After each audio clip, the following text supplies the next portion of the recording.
চতুর্থতম বার্ষিক ওয়াজ মাহফিল 2025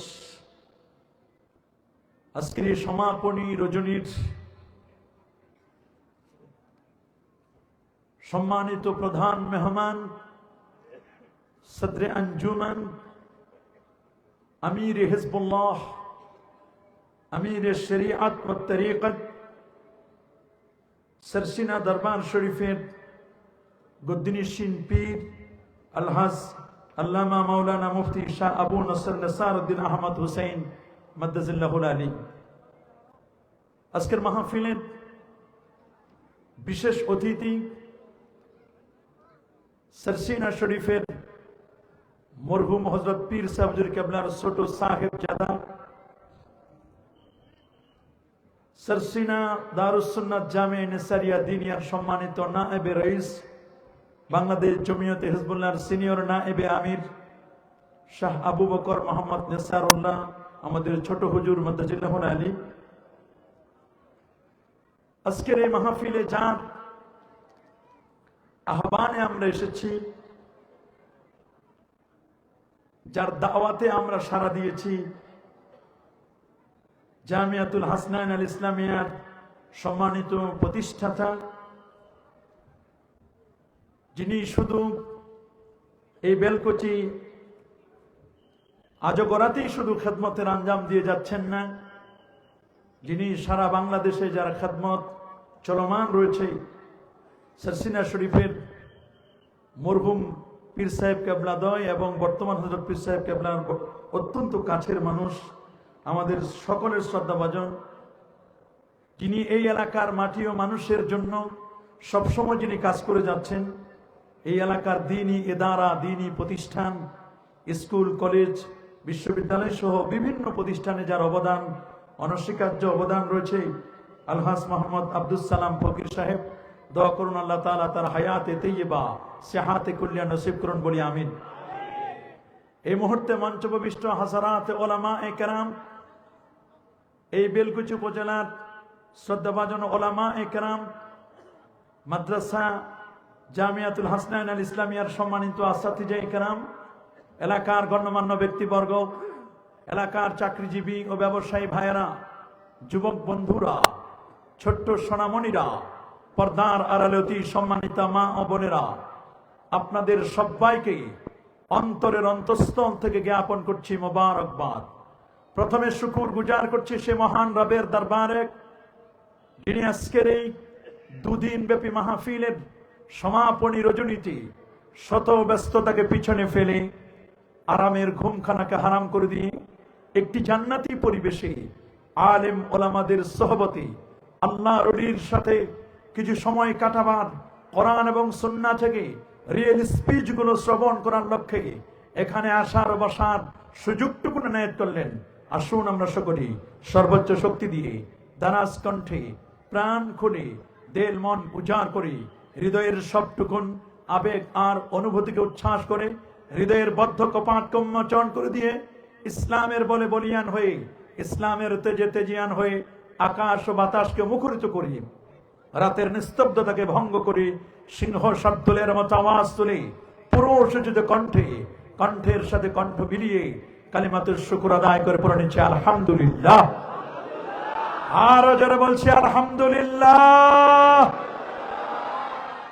লাখো কোটি তার চার অনেক অনেক অনেক অনেক গুণ বেশি দরুদ আর সালাম পেশ করছি আল্লাহর সৃষ্টির প্রধান আকর্ষণ, কুল কায়নাতের নবী, আকা মাওলা, তাজিদারে মদিনা, সুলতান মদিনা, শামসুদ্দোহা, বদরুদ্দোজা, নূরুল হুদা, সাহিব কাবা কৌসাইন আও আদনা, और रसूलुस सकलैन, इमामुल हरमैन, इमामुल क़िबलतैन, इमाम जद्दिल हसन वल हुसैन रदियल्लाहु तआला अन्हुमा, आफताब नबुव्वा, शहनशाही रिसाला, नूरी मुजस्सम, हुजूर अकरम, नूरुन अला नूर, जिन्हें यासीन, जिन्हें तोहा, जिन्हें मुसम्मिल, जिन्हें मुद्दस्सिर, जिन्हें मुज्तबा, जिन्हें मुस्तफा, जिन्हें आका मौला, जिन्हें जमीन अहमद, যিনি আকাশে আহমদ, জমিনে মুহাম্মদুর রাসূলুল্লাহ সাল্লাল্লাহু আলাইহি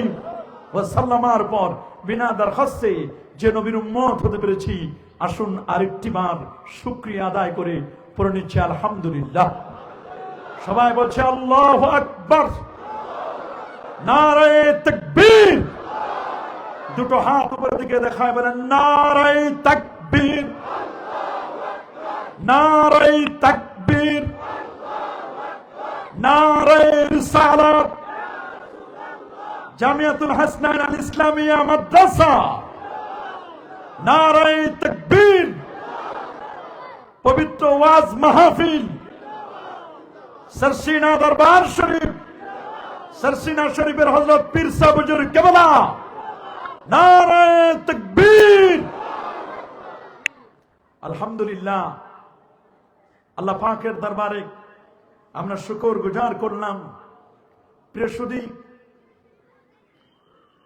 আজ যে বিষয়টি নিয়ে আমরা কথা বলবো, আমাদের সাবজেক্ট ম্যাটার, আলোচ্য বিষয় হচ্ছে ঈমান এবং আকীদার গুরুত্ব কি। এই ঈমান এবং আকীদার গুরুত্ব নিয়ে আজ আমরা কথা শুনবো। বলুন ইনশাআল্লাহ। আরো জোরে বলুন ইনশাআল্লাহ। আল্লাহ সুবহানাহু ওয়া তাআলা পবিত্র কোরআনুল কারীমের সূরাতুল আ'রাফের 157তম আয়াতে কারিমায় তিনি আমাদেরকে বলে দিয়েছেন, এই পৃথিবীর মধ্যে যদি তোমরা সফল হতে চাও, তোমাদেরকে 4টা জিনিস করতে হবে, তাহলে তোমরা পৃথিবীতে সফল কাম হতে পারবে। সুবহানাল্লাহ বলেন। কয়টি বলো? মাশাআল্লাহ, আরো জোরে। কয়টি? আল্লাহ রাব্বুল আলামিন বলেন ফাল্লাযীনা আমানু বিহি, যারা আমার রসুলের প্রতি ঈমান আনয়ন করবে।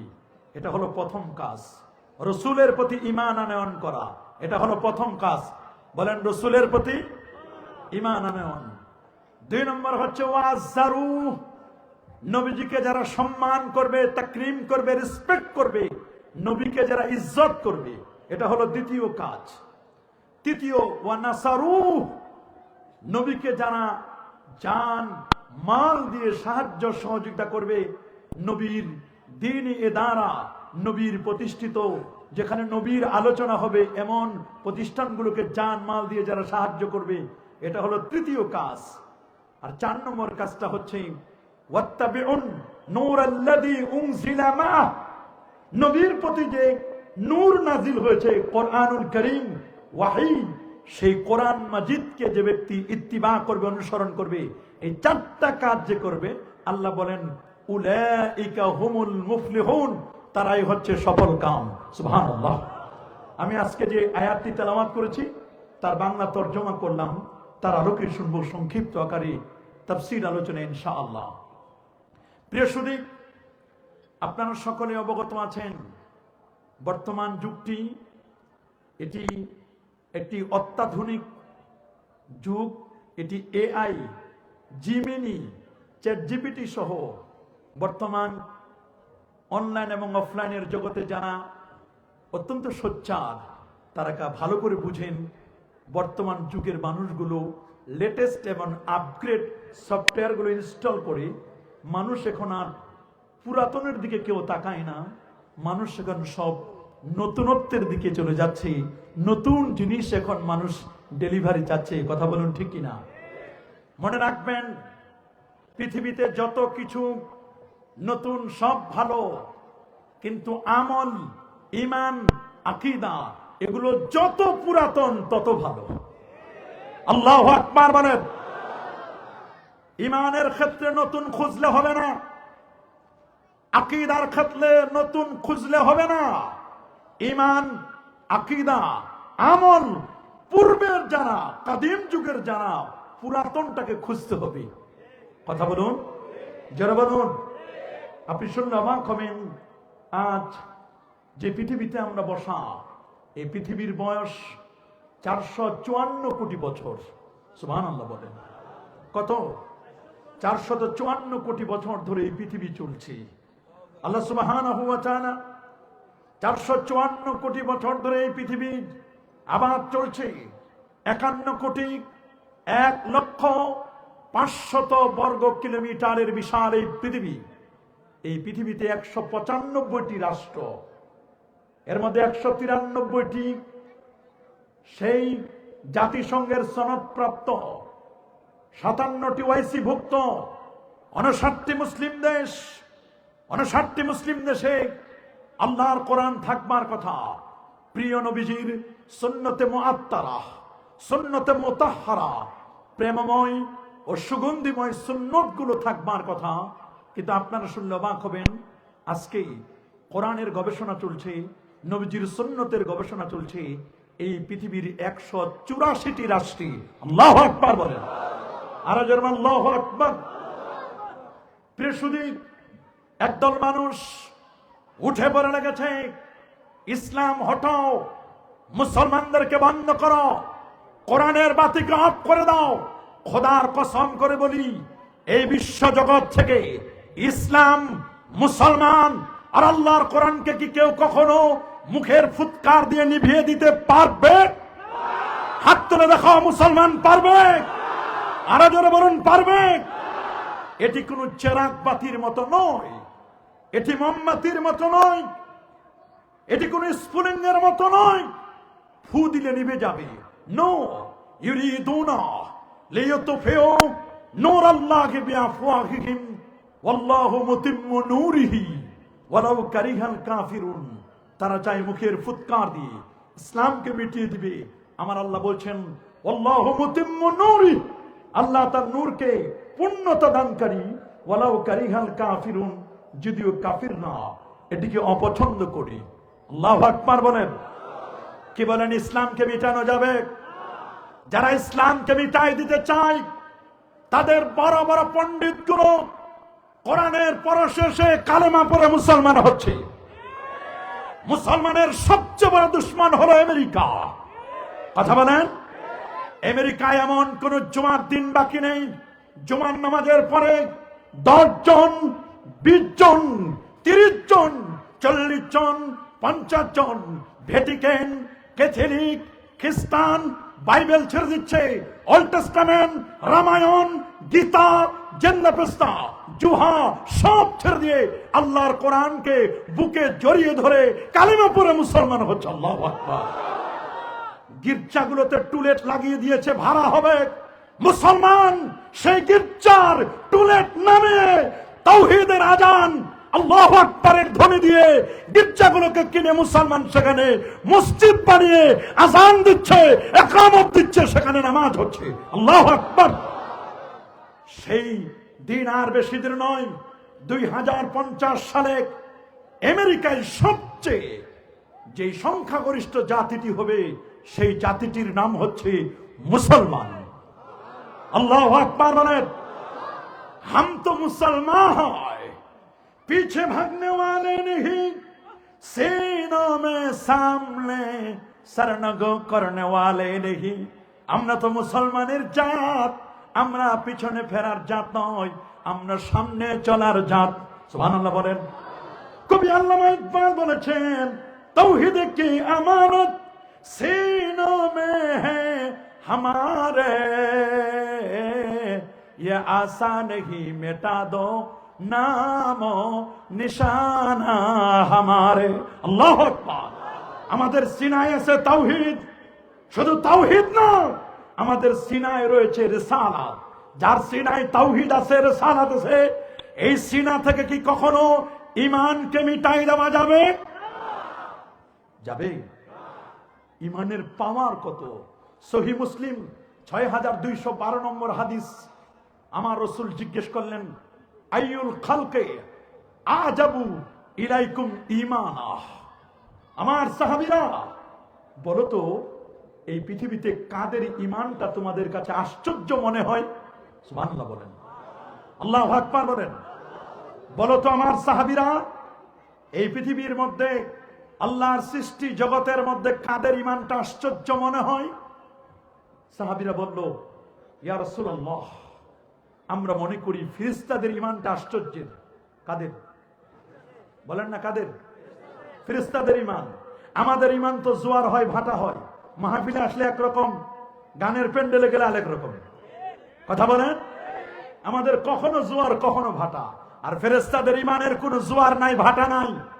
বলল ফেরেশতাদের ইমানটা সবচেয়ে আশ্চর্যের। আমার রাসূল বলেন, ফেরেশতাদের ইমান আশ্চর্যের কি আছে?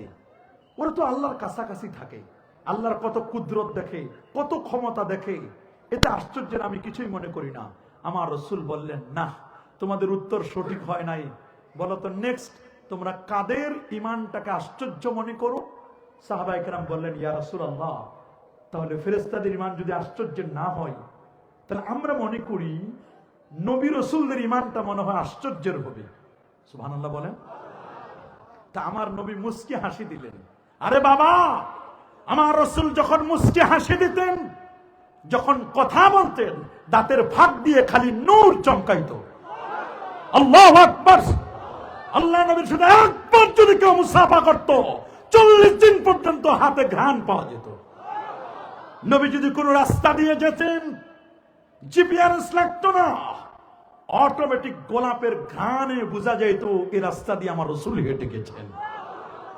কেমন দয়ার নবী, কেমন মায়ার নবী। শামাইল তিরমিজির 14 নম্বর হাদিস, ইজা তাকাল্লামা রুয়াকান নূর। নবীজি বলে দিলেন, শোনো, নবীদের ইমান তোমরা আশ্চর্য মনে করো কেন? নবীদের কাছে তো আল্লাহর পক্ষ থেকে ওহী নাজিল হয়, আল্লাহর সাথে হটলাইন। নবীরা তো আল্লাহকে সব সময় তথ্য পায়, এতে ইমান আনা এটা তো স্বাভাবিক, এটা অস্বাভাবিক কিছুই না।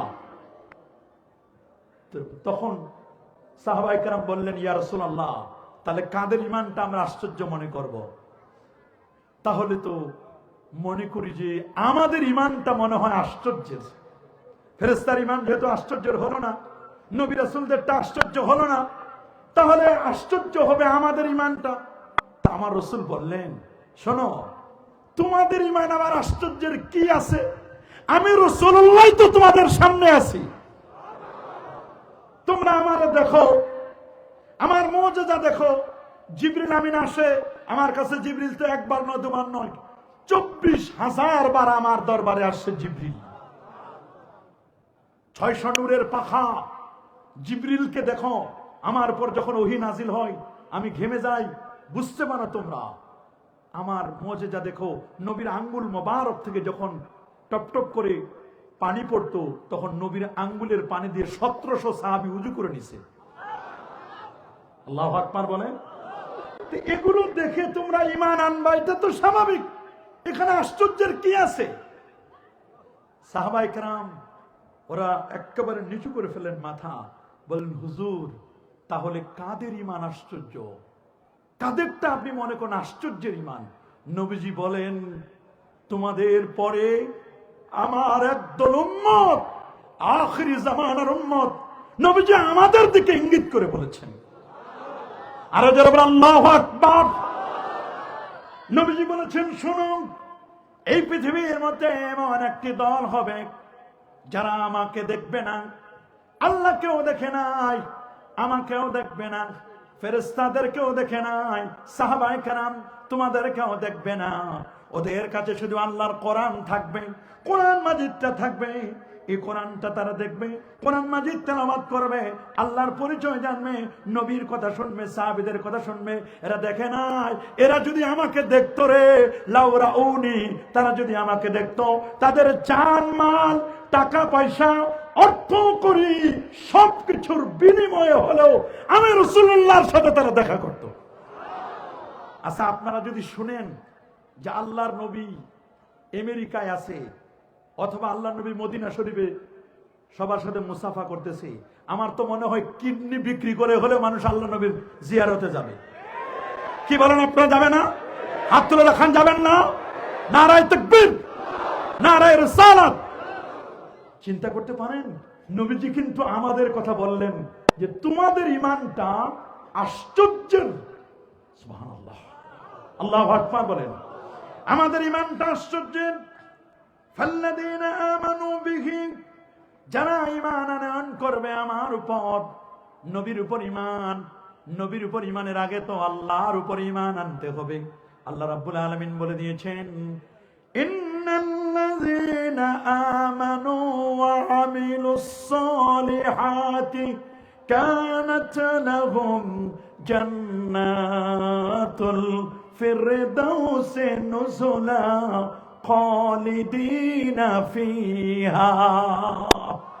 নিশ্চয় যারা ঈমান আনয়ন করেছে, নেক আমল করেছে, ঈমান এবং নেক আমল, কেউ যদি জান্নাতুল ফেরদাউসের স্থায়ী মেহমান হতে চায়, তার জন্য লাগবে দুইটা জিনিস।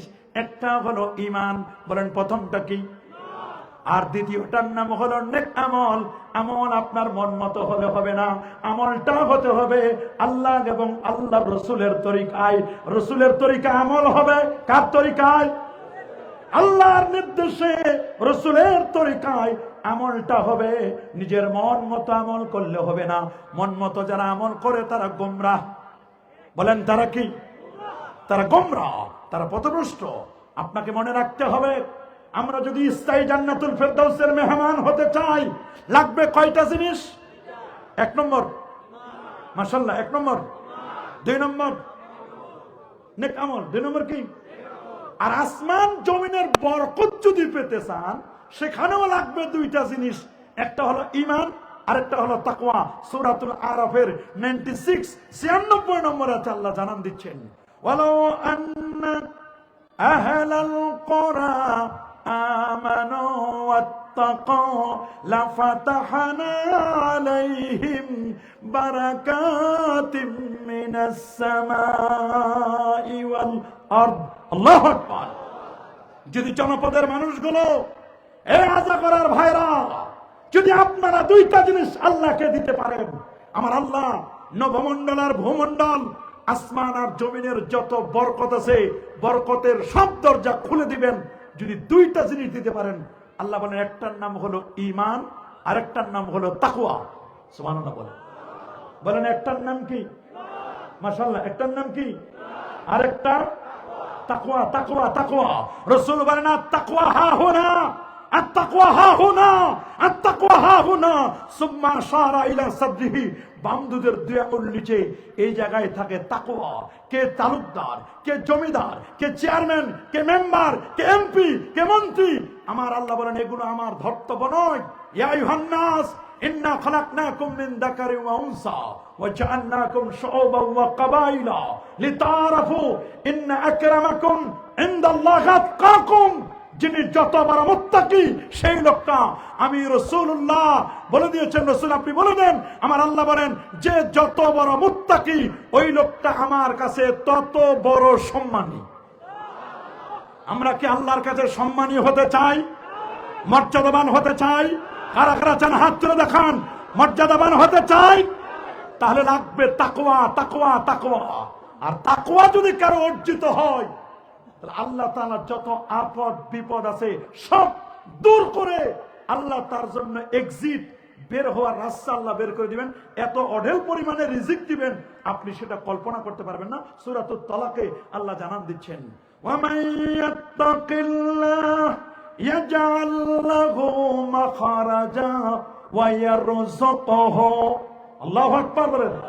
ওয়া ইয়ারযুকুহু লা ইয়াহতাসিব। আল্লাহু আকবার। ওয়া মান ইয়াত্তাকিল্লাহ, যে আল্লাহকে ভয় করবে, ওয়া মান ইয়াত্তাকিল্লাহ ইয়াজআল লাহু মাখরাজা, আমার আল্লাহ তার জন্য মাখরাজ, বের হওয়ার রাস্তা বের করে দিবেন। ওয়া ইয়ারযুকুহু, তাকে এমন অঢেল পরিমাণে রিজিক দিবেন যেটা সে কল্পনা করতে পারে নাই, কল্পনা করতে পারে নাই। যদি ব্যক্তি তাকওয়া অর্জন করতে পারে, এজন্য বাবা ঈমানটা যার পর সুন্দর করে মিলে থাকবে, এটার নামই হচ্ছে তাকওয়া। এটার নাম কি? এখন আমাদের ঈমান কেমন? আমাদের অনেকের ঈমান কচু পাতার পানির মতো। বলেন আমাদের অনেকের ঈমান কিসের মতো? কচু পাতার পানির মতো। 10,000 টাকা দিলে, 20,000 টাকা দিলে আমরা ঈমান হারা হয়ে যাই। কথা বলেন, আছে না? এরকম আছে না? পার্বত্য অঞ্চলগুলোতে, এবং আপনি শুনলে অবাক হবেন, পার্বত্য অঞ্চলের পাশাপাশি কুড়িগ্রাম, উত্তরবঙ্গে দেখবেন একদল খ্রিস্টান, মুসলমানদের অবস্থা এমন, মুসলমানদেরকে 10, 20, 50,000 টাকা দিয়ে তাদেরকে বলছে তোমরা খ্রিস্টান হও। ওরা 20,000 টাকার লোভে, 1,000 টাকার নোটের লোভে, 50টা 1,000 টাকার নোটের লোভে তারা খ্রিস্টান হয়ে যাচ্ছে। আপনারা বলেন, আমরা আমাদের ঈমান কি কখনো বিক্রি করব? জোরে বলো, আরো জোরে। করব? সুনানে আবি দাউদ 4958 নম্বর হাদিস, আল্লাহ নবী বলেন বাদিরু বিল আমাল, তোমরা আমলের দিকে অগ্রসর হও, ফিতানান কা মুসলিমিল লাইল, তোমাদের কাছে ফিতনা আসতেছে অন্ধকার রাতের মতো। রাত যখন হয়ে যায় তখন অন্ধকার আসে না? সূর্য ডুবে গেলে অন্ধকার আসে না? আল্লাহ নবী বলেন অন্ধকার রাতের মতো তোমাদের কাছে ফিতনা আসতেছে। ফিতানান কা মুসলিমিল লাইল ইসবিহু মুসলিমান ওয়া ইউমসি কাফিরা, সকালে মুসলমান বিকালে কাফের, সকালে মুসলমান বিকালে কাফের। ওয়া ইউমসি মুমিনান ওয়া ইসবিহু কাফিরা, সন্ধ্যায় মুমিন, আবার দেখবেন সকালে এই লোকটি ঘুম থেকে জেগে দেখবে লোকটি বেঈমান হয়ে গেছে। আল্লাহ নবী বলেন ইয়াবি আহাদুহুম বিআরাজিম মিনাদ দুনিয়া, তোমাদের কেউ কেউ তাদের দুনিয়ার বিনিময়ে, একটু হালুয়া রুটির বিনিময়ে, একটু ক্ষমতার কারণে নিজের ঈমানকে বিক্রি করে দিবে। বর্তমানে আমরা দেখি কিনা? বলেন না, দেখি কিনা? একটু ক্ষমতার জন্য, একটু চেয়ারের পদপদবের জন্য, সামান্য একটু লোভে নিজের ঈমান, আমল, আকীদা সব বিক্রি করে দিচ্ছে। কি আমরা দেখি না? বর্তমান কিন্তু তাই দেখা যাচ্ছে।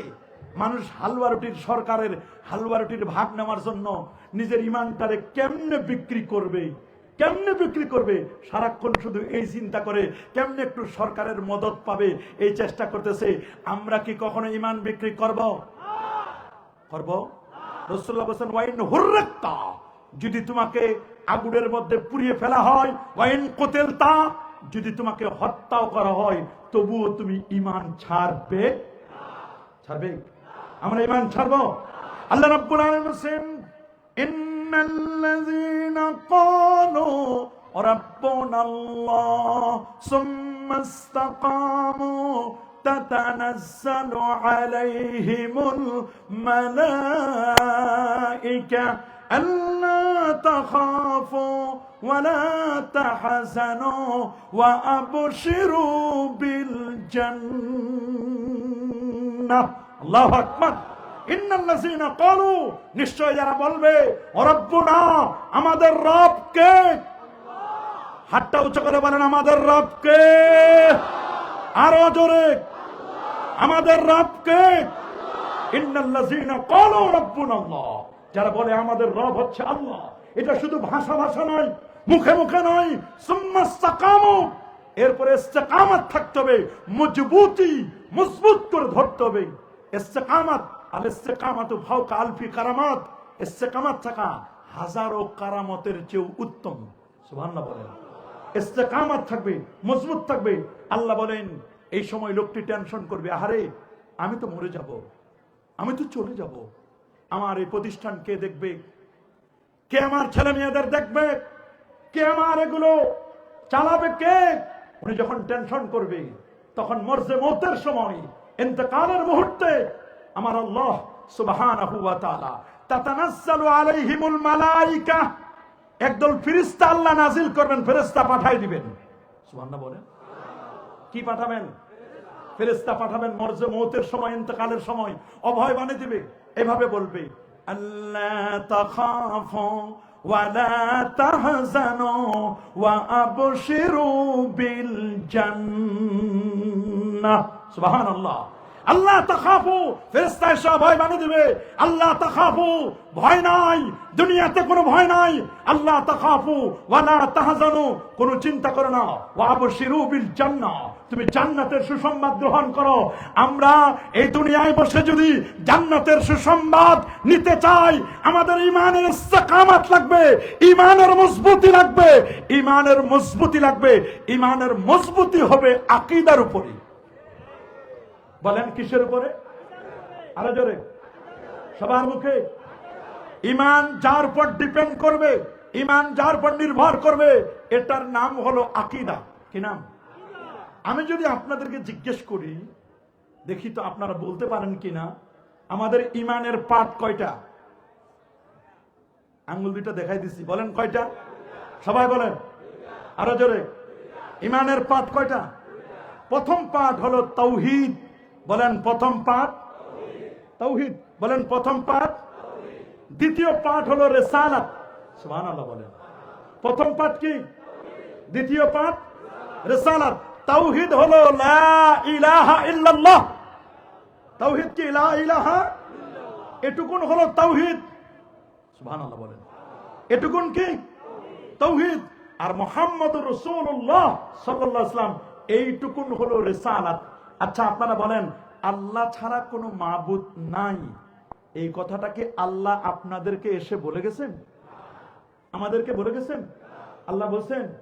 তাহলে তাওহীদ, আল্লাহ যে এক, আল্লাহর পরিচয়, এটা আমরা জেনেছি কার মাধ্যমে? মাশাআল্লাহ, এই তো বুঝে গেছেন কার মাধ্যমে। তাহলে তাওহীদ, আল্লাহর পরিচয়, আল্লাহকে আমরা জেনেছি কার মাধ্যমে? নবীকে বাদ দিয়ে যদি আপনি আল্লাহর কাছে যেতে চান, নবীকে বাদ দিয়ে আপনি যদি তাওহীদ তাওহীদ তাওহীদ করেন, আমি তাওহীদবাদী, নবীকে বাদ দেন, কখনো আপনি ঈমানদার হতে পারবেন না, আপনার তাওহীদ টিকবে না। তাওহীদের উপর টিকে থাকতে হলে রিসালাতের চাবি লাগবে। তাওহীদটা লক করা, তাওহীদটা তালা মারা। তাওহীদকে খুলতে গেলে রিসালাতের চাবি ছাড়া আপনি খুলতে পারবেন? কি লাগবে রিসালাতে? বলেন কি লাগবে?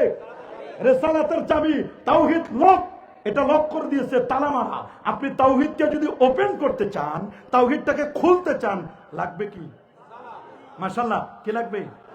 রিসালাত, রিসালাত, রিসালাত। আমার নবী ছাড়া তাওহীদ বোঝা যাবে না। কারণ আমার আল্লাহ কাউকে এসে বলে যায় নাই যে ইন্নী আনাল্লাহু আহাদ, আনাল্লাহুস সামাদ, লাম ইয়ালিদ ওয়া লাম ইউলাদ ওয়া লাম ইয়াকুল লাহু কুফুয়ান আহাদ, এই কথা বলে যায় নাই। বরং সূরাতুল ইখলাস, এই সূরাটার নাম সূরাতুত তাওহীদ, তাওহীদের সূরা। এই সূরার শুরুতে আল্লাহ বলেন কুল। কি বলেছেন? কুল মানে আপনি বলুন, শুধু বলুন না, কুল। কে বলবে? কুল ইয়া হাবিবি, দোস্ত, বন্ধু, আপনি মানুষকে বলে দিন। বলে কি বলবো? বলে আমার সম্পর্কে বলেন। আমি যে আল্লাহ, আমার সম্পর্কে মানুষকে জানাই দিন। কি জানাবো আল্লাহ? আমি আপনার সম্পর্কে কি বলবো? বলেও যে কুল ইয়া হাবিবি, দোস্ত আপনি আমার সম্পর্কে বলেন। কি বলবো? বলে আমার পরিচয় শুরু এখান থেকে, হুয়া থেকে। বলে হুয়া কি? বলে হুয়া হচ্ছে আল্লাহ। বলে হুয়া তো দেখা যায় না। আল্লাহকে দেখা যায় না, আল্লাহ আমাদের দেখেন, আমরা আল্লাহকে দেখি না। আমরা আল্লাহর সৃষ্টি জগৎ দেখি, দেখি কি না? কি বলেন, আল্লাহর সৃষ্টি জগৎ কি ছোট না বড়? কি বলেন, ছোট? আমরা যে পৃথিবীতে বসা, এই পৃথিবী আল্লাহ বানাইছেন 7 দিনে, আবার এক মন আছে 6 দিনে, সেত্তাতা আইয়াম, 6 দিন বা 7 দিনে। সুবহানাল্লাহ বলেন। শনিবারে আল্লাহ তাআলা এই পৃথিবীর মধ্যে সৃষ্টি করলেন। শনিবারে আল্লাহ সৃষ্টি করেছেন পাহাড়, রবিবারে সৃষ্টি করেছেন মাটি। তা পাহাড় সৃষ্টি করেছেন একটা নয়, দুটা নয়, 10,500 পাহাড় আল্লাহ বানালেন। পাহাড় বানালেন কেন? এই পৃথিবীর নরবর থরবর ছিল, এই নরবর থরবর পৃথিবীকে স্থির করার জন্য আল্লাহ তাআলা পাহাড়কে সৃষ্টি করলেন। পৃথিবীর প্রথম পাহাড়টার নাম হলো জাবালু আবি কুবাইস।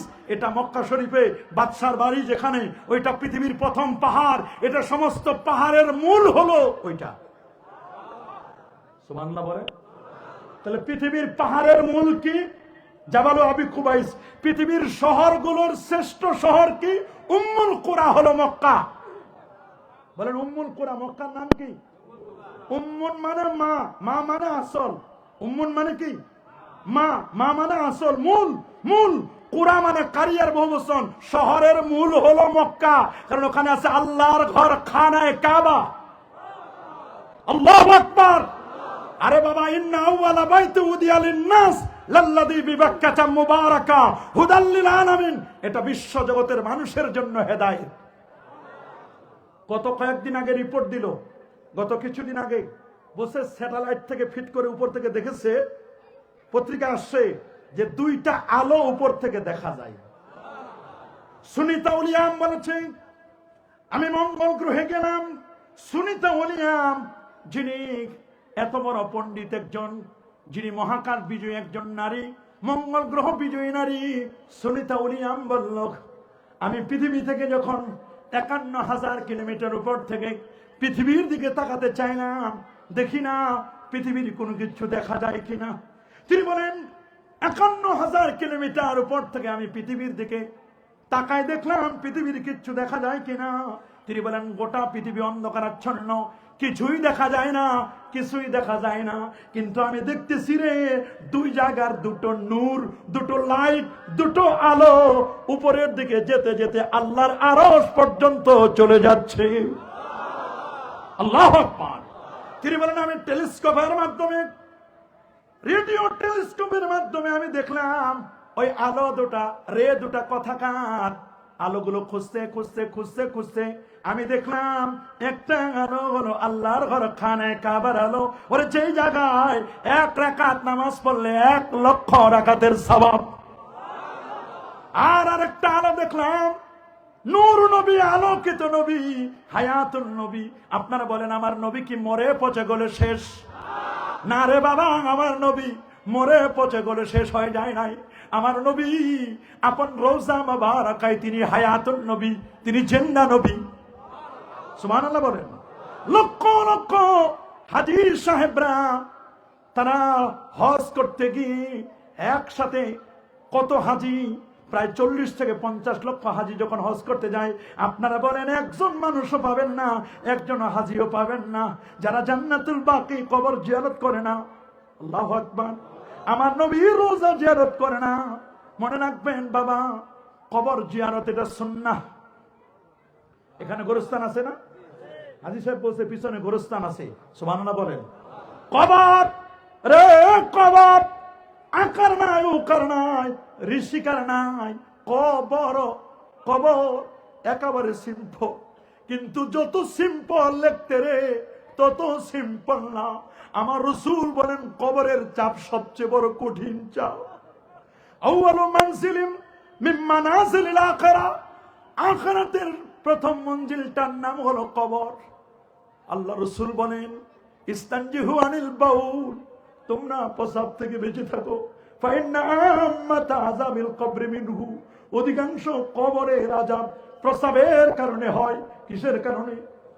রাসূল বলেন মাল মাইয়িতু ফিল কবরি ইল্লা কাল গারিকিল মুতাগাউইস ইয়ান্তাজিরু দাওয়াতান তালহাকুহু মিন আবিনা উম্মিন আও সাদিকিল্লাহ। তোমার মা বাবা যারা কবরে, এরা কেমন অসহায়। আল্লাহর হাবিব বলেন এরা তেমন অসহায়, একটা নদীর মধ্যে যদি একটা নৌকা ডুবে যায়, একটা জাহাজ লঞ্চ যদি ডুবে যায়, লঞ্চের যাত্রীগুলো নদীর মধ্যে শুধু নিজের জীবনকে বাঁচানোর জন্য শুধু বলে বাঁচাও বাঁচাও বাঁচাও, চিল্লাইয়া চিল্লাইয়া শুধু বলে আমাদের বাঁচাও বাঁচাও। ওই কঠিন মুহূর্তে যদি একটা নৌকা অথবা একটা কলার ভেলা, একটা কাঠ যদি পাইরে, এই নৌকার যাত্রীগুলো কতই না খুশি হবে। মরণ সলিল সমাধি যাত্রীগুলো, লঞ্চটা ডুবে গেছে, এই যাত্রীগুলো কত না খুশি হবে। আল্লাহ নবী বলেন শোনো, তোমার মা তোমার বাবা যারা কবরে, ওই কবরের মধ্যে প্রতিদিন চিৎকার করে করে বলতেছে বাঁচাও বাঁচাও বাঁচাও, আসো একটু দোয়া করো, একটু আমাদের জন্য কবরের পাশে দাঁড়ায়া একটু সূরা ফাতিহা পড়ো, সূরা ইখলাস পড়ো, দরুদ শরীফ পড়ো। বারবার বলে রে, কিন্তু আমরা তো শুনি না। ইল্লা সাকালাইন, জিন শুনে না, ইনসান আর শুনে, জিন আর ইনসান এই দুটো ছাড়া বাকি সব প্রাণীগুলো শুনে। বারবার তারা আমাদের দিকে চেয়ে আছে, আমাদেরকে ডাকতেছে, বারবার আমাদেরকে ডাকতেছে, কিন্তু আমরা তো এটা বুঝি না। আমরা এটা, আমার আল্লাহ কত দয়া কত মায়া, আমার রাসূল কেমন নবী, নবীর যদি একটু যদি আমরা নবীকে নিয়ে যদি একটু বলি রে বাবা, কেমন নবী, নবীজি আমার কেমন দয়ার নবী, কেমন মায়ার নবী। একবার নবীর মা হযরতে আমেনা, কে আরো জোরে বলেন, হযরতে আমেনা রাদিয়াল্লাহু তাআলা আনহা, নবীর মার ব্যাপারে অনেকে বাজে মন্তব্য করে, কয় নবীর মা নাকি জাহান্নামী। নবীর মা বাবাকে জাহান্নামে দিতে পারলে যারা ভালো হয়, তাদের সাথে আমাদের কোনো সম্পর্ক নাই। আছে নাকি? আপনারা হাত তুলে দেখান, আছে? আমাদের কোনো সম্পর্ক আছে? নারায়ে তাকবীর, নারায়ে রিসালাত, আজকের মাহফিল নারায়ে তাকবীর। আমার নবীজির মা আমেনা জন্মের আগে বাবা ইন্তেকাল করলেন। আজওয়া খেজুরের ব্যবসা করতেন বাবা। সুবহানাল্লাহ। মদিনার সাথে তার ব্যবসা ছিল। কি ছিল? ব্যবসা। সেই মক্কার কিছু মহিলা আব্দুল মুত্তালিবের কাছে বিচার দিল, আব্দুল মুত্তালিব, আপনার বৌমা এমন কি পারফিউম ইউজ করে যে আমরা এই এলাকায় যারা আছি, এলাকায় আমরা থাকতে পারি না, এত সুঘ্রাণ। সুবহানাল্লাহ। মহিলারা আসলো, বলে কি পারফিউম ইউজ করে, এত ঘ্রাণ, আমরা এই এলাকায়, এলাকার মানুষগুলো বিমোহিত হয়ে যায়। তখন আব্দুল মুত্তালিব সর্দার না, বলেন না, মক্কার সর্দার না, খানায় কাবার চাবি তো তার কাছে। মক্কা শরীফের সর্দার হওয়ার কারণে দেশ বিদেশ ওনাকে ভ্রমণ করতে হয়। তো উনি তার স্ত্রীকেও ডাকলেন যে একটু বৌমা আমেনাকে একটু ডাকো তো। মহিলারা তো বিচার দিচ্ছে, আমিও তো বলতে পারি না, আমিও মাঝে মধ্যে চিন্তা করি, আমি দেশ বিদেশ ঘুরি, কত মানুষ আমাকে হাদিয়া দেয়, গিফট দেয়, কত কিছু আমারে দেয়, আতর দেয়, সুবাস দেয়, পারফিউম দেয়, কিন্তু আমার বৌমা আমেনা সে যে এত পারফিউম ইউজ করে, এইরকম পারফিউম তো আমি কখনো কোনোদিন পাই না। সে টাকা পায় কোথায়, অর্থ পায় কোথায়, কোথা থেকে এটা সংগ্রহ করে? গ্রামের মহিলারা বিচার দিয়েছে, তো আমারও একটু জানতে মন চাই। তখন আমেনার শাশুড়ি উনিও জিজ্ঞেস করছে যে আমিও তো বলতে চাই, যে সত্যি আমিও তো বলতে চাই।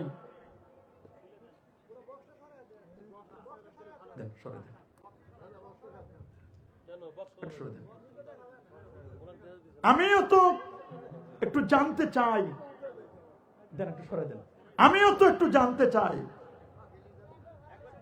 যে যখন বাথরুম মানে গোসলখানা বাথ থেকে আসে, ওয়াশরুম থেকে যখন বের হয়, ওই ওয়াশরুমের সুগন্ধিতে থাকা যায় না।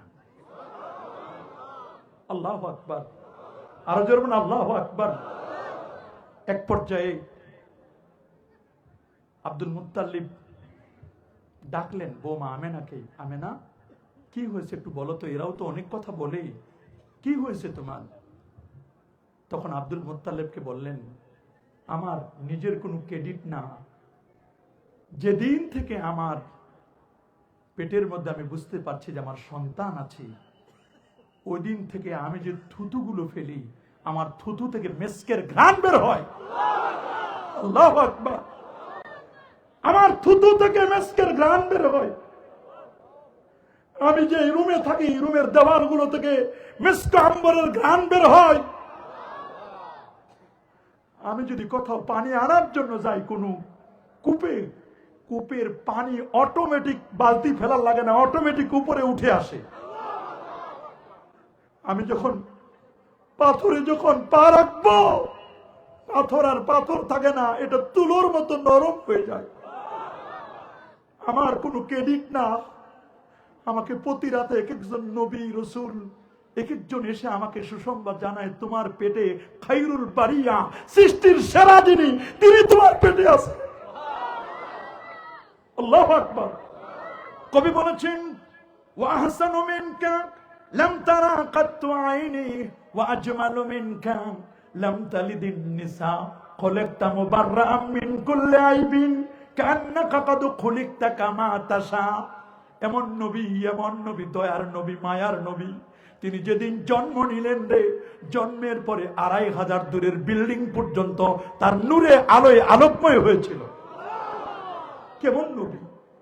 নবীর জন্মের পরে তায়েফে গেলেন, তায়েফ থেকে ফিরে আসলেন, 4 বছর বয়সে যখন হালিমাতুস সাদিয়া দিয়ে গেলেন, মাঠের মধ্যে খেলতেছেন আল্লাহর হাবিব সাল্লাল্লাহু আলাইহি ওয়াসাল্লাম। সন্ধ্যা ঘনিয়ে আসলো, সবাই যার যার সন্তানদেরকে নিয়ে যাচ্ছে আব্দুল মুত্তালিবের কাছে। আমার রাসূল এসে বললেন, দাদা আব্বু কই? আল্লাহু আকবার। আব্বু কোথায়? আব্দুল মুত্তালিব চোখের পানি ছেড়ে কাঁদেন। উম্মে আইমানকে ডাকলেন, উম্মে আইমান, দেখো আমার কলিজার টুকরা নাতি কি বলে, একটু শুনো। বৌমাকে ডাকো, আমিনাকে ডাকো, বৌমা দেখো কলিজার টুকরা সন্তান মোহাম্মদ কি বলছে, ও তোর বাবাকে চাচ্ছে। উম্মে আইমানকে নিয়ে ওর বাবার কবরটা একটু দেখাই নিয়ে আসে।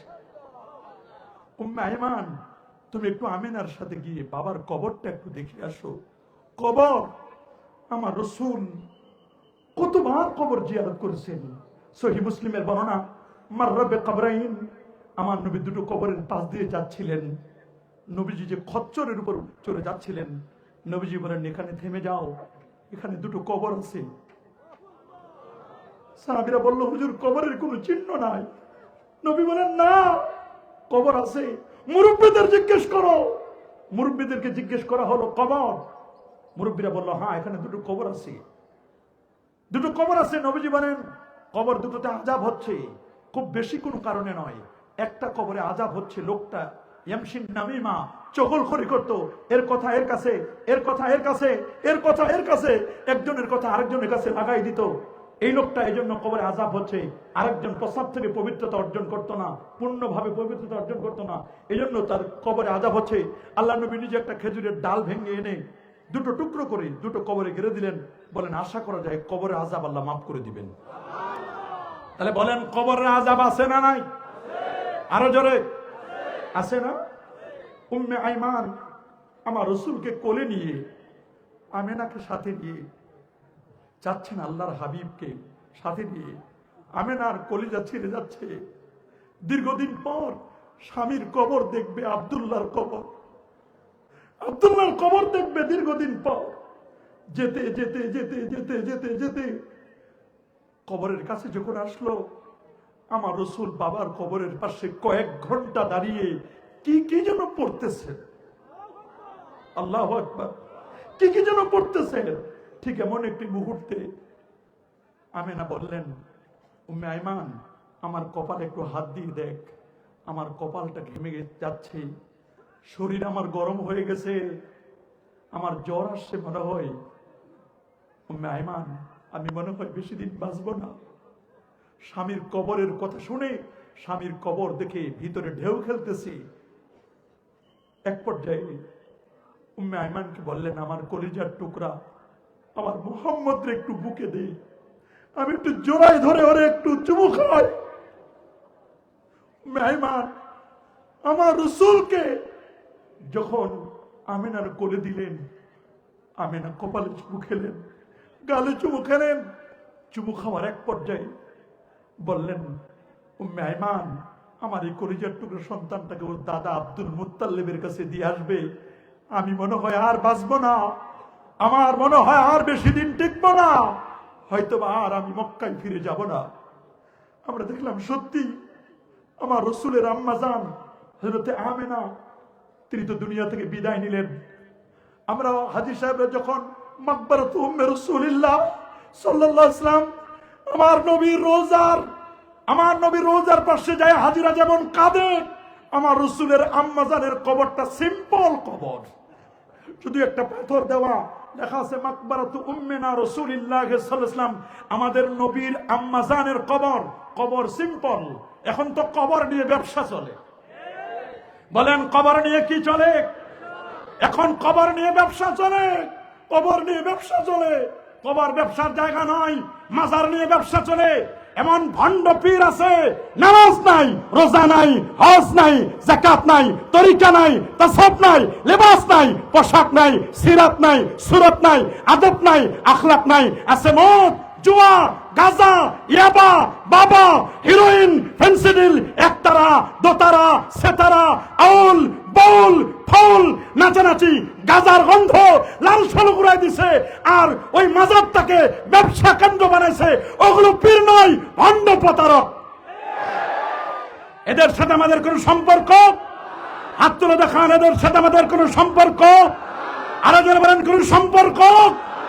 আমরা যে পীরের হাতে হাত রেখে বায়াত নিয়েছি, আজকে যে সরসিনার হুজুর আসছেন, সরসিনার পীর সাহেব হুজুর, উনার আব্বা মরহুম এসেছিলেন, সরসিনা দরবারে যাবেন। এই দরবারে কোনো মাজার পূজা নাই, কোনো ভণ্ডামি নাই, কোনো বেদাতি নাই। এই দরবার আহলুস সুন্নাহ ওয়াল জামার মতাদর্শের উপর প্রতিষ্ঠিত সরসিনা দরবার। আমরা বুঝে শুনে আল্লাহর ওলির হাতে হাত রেখেছি। আল্লাহু আকবার বলেন। আমরা কখনো ভণ্ডদের কাছে যাব? যারা বলেন ভণ্ডদের কাছে যাব। আবার এই সুবাদে একদল মানুষ রয়েছে, পীর ওলি আউলিয়াদেরকে পছন্দ করে না, মাশায়েখে জামদেরকে পছন্দ করে না। শুনে না বাবা, 51,01,50,000 বর্গ কিলোমিটারের বিশাল এই পৃথিবীতে 59টি মুসলিম দেশের মধ্যে ক্ষুদ্রতম হলো, ছোট্ট হলো ওলি আউলিয়ার বাংলাদেশ। হযরত শাহজালাল, শাহপরান, শাহ মাকদুম, খান জাহান আলী, ফতেহুল্লাহ, গরিবুল্লাহ, শাহ বেহেশতি চিশতি সহ এই দেশ 12 আউলিয়া, 307 আউলিয়া। এদের শাহ নেসার, শাহ সালেহ, শাহ মুহিব, হক্কানি, রব্বানি, পীর মুর্শিদগণ, আল্লাহর ওলিগণ এই দেশটাকে আবাদ করেছেন। কার উসিলাই সেন্নি খাইলা, মোল্লা চিল্লানা, গোল্লা চিনবা, চিনবা, বুঝবা, যখন মরবা, না মরলে বুঝবা না। মনে রাখবা, এদেশ আবাদ করেছেন আল্লাহর ওলিরা। কথা বলেন, আরো যারা বলেন, এদেশ আবাদ করেছেন কারা? যুগ জামানা পাল্টে দিতে চাইলে অনেকজন, এক মানুষে আনতে পারে জাতির জাগরণ। যুগ জামানা পাল্টে দিতে চাইলে অনেকজন, এক মানুষে আনতে পারে জাতির জাগরণ। এক মানুষে বিপদকালে বাঁচায় কাফেলা, ক্ষুদ্র ডিঙ্গা বাঁচায় জাহাজ অসীম দরিয়া। এমনি করে চলছে হেথায় রাত্রি দিন ওমান, একটি বাতি জ্বালতে পারে হাজার বাতির প্রাণ। আল্লাহু আকবার। এই যে জামিয়াতুল হাসনাইন আল ইসলামিয়া, এইখান থেকে যদি একটা ছাত্র হক্কানি আলেম হয়, এখান থেকে যদি একটা ছাত্র আলেম হয়, এক আলেমের দ্বারা পুরা সিরাজগঞ্জ আলোকিত করতে পারে না। হাত তুলে দেখান পারে কিনা, আরো যারা বলেন পারে না। একটা ছাত্র যদি আলেম হয়, একজনের দ্বারা হাজার, একটা মোমবাতি দিয়ে হাজার মোমবাতি জ্বালানো যায় না। মনে রাখবেন, ইমানের পাঠ কয়টা? মাশাআল্লাহ, কয়টা? প্রথম পাঠ তাওহীদ, বলেন প্রথম পাঠ। দ্বিতীয় পাঠ রিসালাত। সূরা ইখলাসের মধ্যে আমি বলছিলাম কুল, কুল মানে কি? কুল ইয়া হাবিবি, দোস্ত আপনি বলুন। সুবহানাল্লাহ বলেন, আপনি বলুন। আমি কি বলবো? আল্লাহ বলে আপনি বলে দিন আমার কথা, হুয়াল্লাহু আহাদ, আল্লাহ এক এবং একক। আল্লাহ কয়জন? বলেন না, কয়জন? আল্লাহ এক এবং একক। আল্লাহর কোন লয় আছে? ক্ষয় আছে? পরিবর্তন আছে? পরিবর্তন আছে? আল্লাহুস সামাদ, আল্লাহ মুখাপেক্ষী। লাম ইয়ালিদ, আল্লাহ কাউকে জন্ম দেন নাই। ওয়ালাম ইউলাদ, কারো কাছ থেকে জন্ম নেন নাই। ওয়ালাম ইয়াকুল লাহু কুফুয়ান আহাদ, আল্লাহর সমকক্ষ কেউ নাই। একবার ইতালির রোম থেকে, ইতালির রাজধানী রোম, পারস্য থেকে এক পণ্ডিত আসে। গ্রামগঞ্জের পণ্ডিত থাকে না? কি বলেন আপনারা, থাকে কিনা? এক পণ্ডিত আসছে বাগদাদে। কোথায়? বাগদাদ। বাগদাদের তখন খলিফা ছিল খলিফা মনসুর। কি নাম? খলিফা মনসুর। খলিফা মনসুরের সময়, খলিফা মনসুরের যুগে, খলিফা মনসুর পণ্ডিত এসে বলছে, খলিফা মনসুর, তোমার ইরাকের 3 বছরের ট্যাক্স জমা আছে, ট্যাক্স পরিশোধ হবে। আমাকে রাষ্ট্রের পক্ষ থেকে পাঠানো হয়েছে। তোমার দেশে তো আলেম ওলামার অভাব নাই। আমাকে যদি 4টা প্রশ্নের উত্তর দিতে পারো, তাহলে তোমার রাষ্ট্রের ট্যাক্স মওকুফ করে দেওয়া হবে। আমাকে পণ্ডিত হিসেবে পাঠানো হয়েছে, আমি আলেমদেরকে 4টা কোশ্চেন করব। যদি 4টা কোশ্চেনের উত্তর দেওয়া যায়, তাহলে 3 বছরের ট্যাক্স মওকুফ। কয় বছরের? খলিফা মনসুর বললেন, এটা তো খুব ইজি, তাহলে আপনি প্রশ্ন করবেন। বলে হ্যাঁ। উত্তর দিবে কে? বলে আমার দেশের আলেম। ঠিক আছে, কনফারেন্স করা হলো, বিশাল মজমা। কনফারেন্সের মধ্যে 25,000 আলেমকে দাওয়াত দেওয়া হলো। আল্লাহু আকবার। কয় হাজার?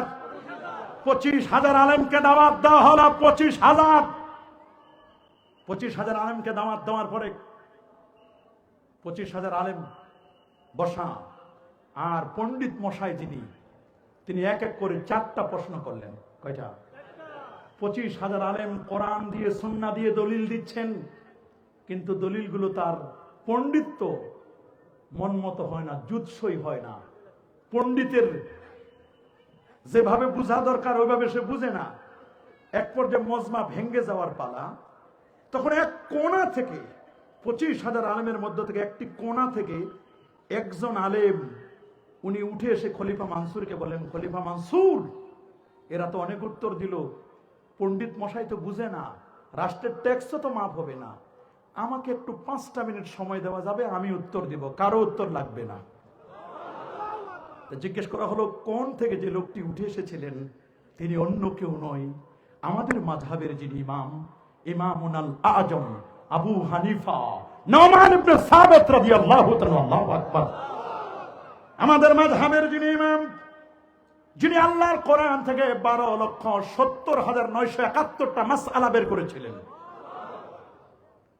যার 90,000 ছাত্র, 6,500 উস্তাদ ছিল। সুবহানাল্লাহ বলেন। 55 বার আমার নবীজির রওজা মুবারাকা জিয়ারত করেছেন।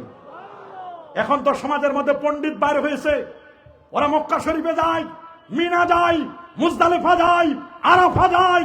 ওরা বলে মদিনা শরীফে যাওয়ার দরকার নাই, মদিনা যেতে চাই না। ভাই, মদিনায় নবী মরে পচে গলে শেষ, তার কাছে যাওয়ার দরকার নাই। আমরা কি আকীদা রাখি আমার নবীর রওজায় যাওয়ার দরকার আছে না নাই? হাত তুলে দেখাও মুসলমান, আছে না নাই?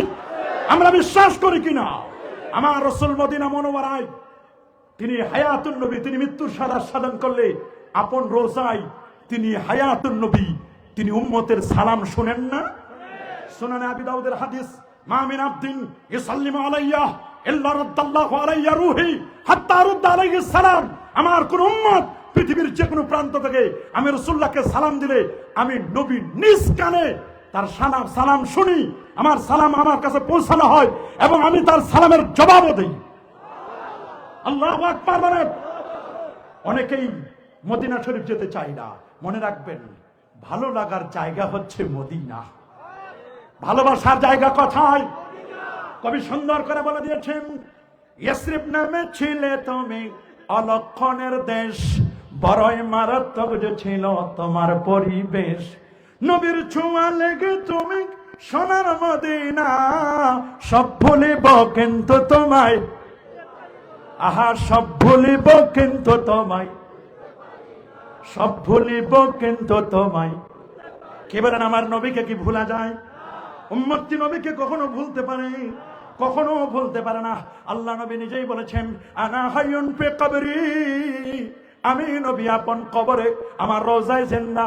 শুধু আমি না রে, ইন্না আম্বিয়া আল্লাহে আহয়াউন ফি কুবুরিহিম ওয়া হুম ইউরযাকুন। সমস্ত নবীগণ আপন আপন রওজা মুবারাকায় তারা জিন্দা, আল্লাহর পক্ষ থেকে তারা রিজিক প্রাপ্ত। আল্লাহু আকবার। এই জমিনকে আমার আল্লাহ নোটিশ করে দিয়েছেন, ইন্নাল্লাহা হারামা আলাল আরদে আন তাকুনা আজসাদাল আম্বিয়া, কোন নবীর অস্থি মজ্জা চুল পরিমাণ গোশত ভক্ষণ করা এই জমিনের পর আমার আল্লাহ হারাম করে দিয়েছেন। আল্লামা আবুল খায়র আক্তা বলেন, আমি 5 দিন পর্যন্ত মক্কা শরীফে ক্ষুধার্ত, আমারে কেউ খাবার দেয় না। আমি চলে গেলাম আমার নবীজির মদিনা মুনাওয়ারা।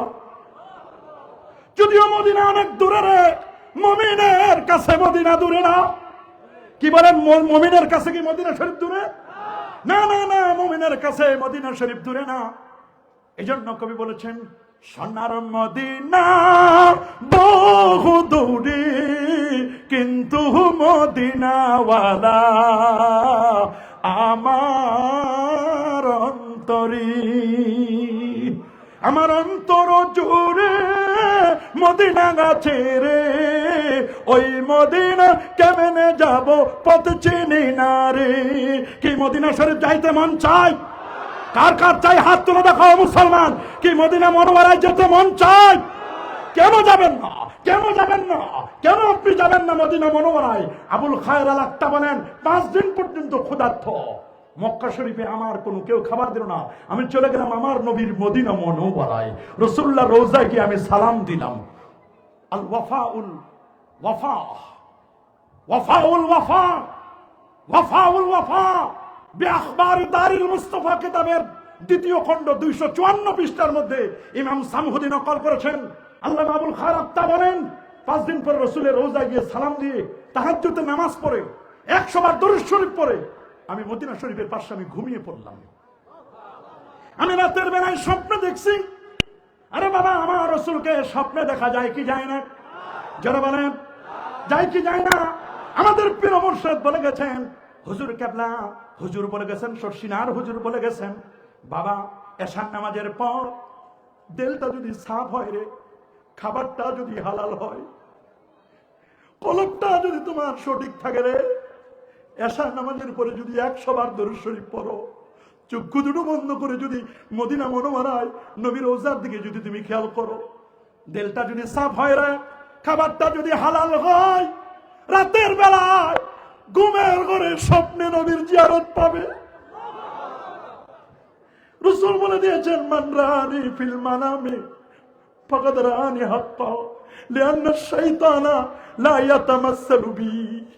যারা আমাকে স্বপ্নে দেখছে রে, সত্যি সত্যি আমি রাসূলুল্লাহকে স্বপ্নে দেখেছে, শয়তান আমার আকৃতি নিতে পারে না। কি রাসূলকে স্বপ্নে দেখতে চায়? চাই চাই। কারা কারা কারা কারা? আল্লাহ আল্লাহ তুমি কবুল করো বলে আমিন। আরো যারা বলে আমিন। এশার নামাজের পরে 100 বার দরুদের আমল যেন ভুলে যায় নাই। আল্লাহুম্মা সাল্লি আলা সাইয়্যিদিনা মুহাম্মাদিন আন-নাবিয়্যিল উম্মি ওয়া আলিহি ওয়া সাল্লাম। এই দরুদ 100 বার পড়বেন, রাতের বেলায় নবীজির জিয়ারত হয়ে যাবে। আল্লামা আবুল খায়র আক্তা বলেন, ঘুমের মধ্যে আমি দেখতেছি আল্লাহর হাবিব সামনে, ডানে আবু বকর সিদ্দিক রাদিয়াল্লাহু তাআলা, বামে ফারুক আজম, এক পাশে উসমান জিন্নুরাইন, আরেক পাশে হযরতে আলী। রাত দেখতেছি রাসূলুল্লাহর হাতে একটা রুটি মোবারক, রুটির ভিতরে মাখন ঘি দেওয়া। ওই মুহূর্তে রুটিটা নিয়ে আলী রাদিয়াল্লাহু তাআলা দৌড়ে এসে আমাকে বলেন, ইয়া আবুল খারাত্তা কুম কাদ জা রাসূলুল্লাহ। এই তুমি দেখো না আল্লাহ নবী তোমার সামনে চলে আসছে, দাঁড়াও দাঁড়াও দাঁড়াও, তাড়াতাড়ি দাঁড়িয়ে যাও। আল্লাহু আকবার। হযরত আলী রাদিয়াল্লাহু তাআলা এসে বলেন, এই আবুল খারাত্তা তুমি দাঁড়াও, রাসূলুল্লাহ তোমার সামনে স্বপ্নের কথা। সুবহানাল্লাহ বলেন। আল্লামা আবুল খারাত্তা বলেন, আমি দাঁড়াই গেলাম, দাঁড়াই দেখতেছি আল্লাহর নবীর নূরানী চেহারা খালি নূর চমকাচ্ছে। নবী যখন এরকম করে হাত উঠাতেন, বুখারী বর্ণনা হাত্তা ইউরা বায়াজ ইফতাহে, এই পর্যন্ত হাত উঠালে নবীজির বগল মোবারক থেকে নূর চমকাতো। আল্লাহু আকবার বলেন। নূর চমকাবে না কেন মিয়াসাম? কেন নূর চমকাবে না? নূর তো এই জন্য চমকাবে। নূর কেন চমকাবে না? আল্লাহু আকবার বলেন। নূর তো চমকাবে কারণ আমার নবীর নূর এমন আলো, এমন ফোকাস, এমন লাইট, আমার নবীকে কোন সূর্যের নূর, সূর্যের আলো এটাকে কোনো বাধা হয় নাই। কি বলেন হবে? বিজ্ঞানীরা বলেছিল উপরে যাওয়া যায় না, উপর থেকে আসা যায় না। বলছিল উপরে যাওয়া যায়, বলে না উপরে যাওয়া যায় না, উপর থেকে আসাও যায় না। আর আমার আল্লাহ বলেন উপরে যাওয়াও যায়, উপর থেকে আসাও যায়। সুবহানাল্লাহ বলেন। কি বলেন? উপরে যাওয়া যায় না, জোরে বলেন না উপরে যাওয়া যায় না, উপর থেকে আসা যায় না। আল্লামা আবুল খায়র গভীর ওই সময়টির মধ্যে আমি দেখতেছি আল্লাহর হাবিবের কাছে রুটি মোবারক। এই রুটিটা নিয়ে আমাকে বললেন, আবুল খায়র আক্তা নাও, আমি রাসূলুল্লাহ, মেহমান তো তুমি, তোমাকে আমি নিজে খাওয়াই দেব, মুখটা হা করো। আবুল খায়র আক্তা বলেন, মুখের মধ্যে আল্লাহর নবী আমার মুখে রুটি পুরাই দিলেন। আমি রুটি খাচ্ছি। আবুল খায়র আক্তা বলেন, জীবনে বহু রুটি খেয়েছি রে, এইরকম স্বাদের রুটি, এত স্বাদ, এইরকম স্বাদের রুটি আর আমি কখনো খাই নাই। রুটিটা খাওয়ার পরে অর্ধেক রুটি খাওয়া শেষ, ওই মুহূর্তে দেখলাম আল্লাহর হাবিব আমার মুখে যখন রুটিগুলো পুরাই দিচ্ছে, আমি রুটিটা খাচ্ছি, আল্লাহর হাবিব আমার রুটি খাওয়াই দিচ্ছি। মুহূর্তের মধ্যে দেখলাম আজান দিচ্ছে। আজান দেওয়ার পরে আমার ঘুমটা ভেঙে গেল।